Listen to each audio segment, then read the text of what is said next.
Well, hello and welcome to this, our ninth in the series that we're calling the Mystic Bible, where we take a look at this 500-year-old Bible with lots of mystical images in it, but also have a look at the idea of our own journey into the mystical and spiritual sides of Christianity, and perhaps dare to talk a little bit about the supernatural.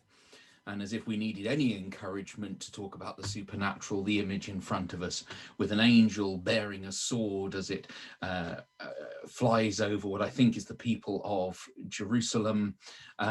This is the idea that the angel of vengeance, the angel of the Lord, comes down and defends the Hebrew people against their enemies.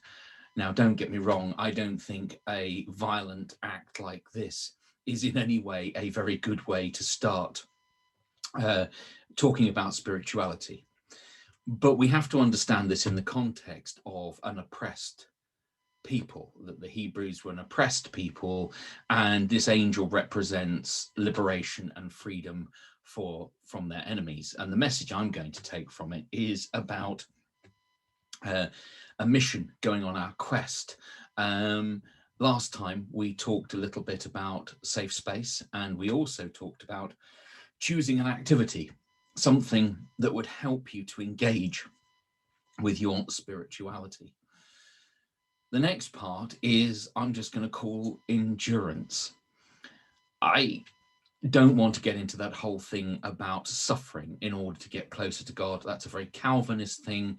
It is how some people perceive religion, that you only experience God through suffering.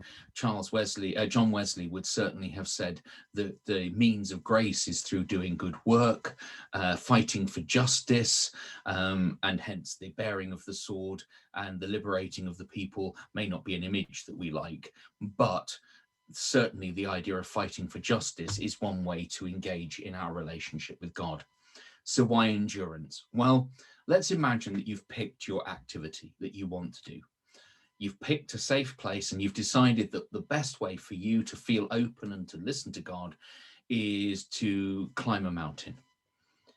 But when you get there, you only do the first 50 steps and then you sit down and have a picnic. And yes, it's a lovely day, but ultimately you won't have done anything very much to engage with God because you only did 50 steps. Part of engaging with our spirituality is making sure that we go the distance, to borrow the phrase from a film. We need to actually climb the mountain if that's what we intend to do. We need to do the sculpture or whatever it is that we've decided to engage with.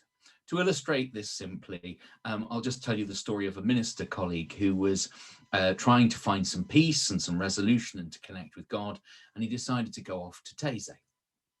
And when he first arrived there on the first day, they suggested that they went out in a field and prayed for 30 minutes. Well, during that 30 minutes, he listed just about everybody that he could think of and all their second cousins and all his family and friends. And he prayed for everybody.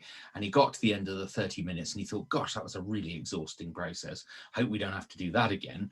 And the next day, they sent him out into a field for 45 minutes to pray. And by then he prayed for all the world situations and prayed for forgiveness and so on and so forth. Anyway, the next day he was nearly in despair because they said, go to the field and pray for an hour.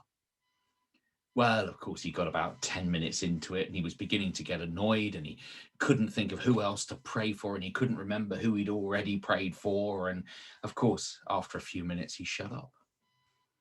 And in the peace that followed, and in the silence, sitting in that field, he started to listen.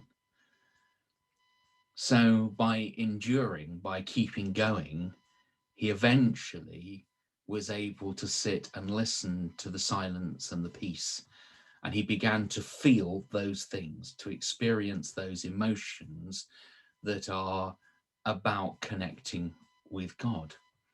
So today's little message was about going on our quest, our fight for justice, if you like, but perhaps most importantly, being willing to endure in order to reach a point where our spirituality makes sense, not to suffer, but to endure. Thank you for listening and hopefully see you tomorrow.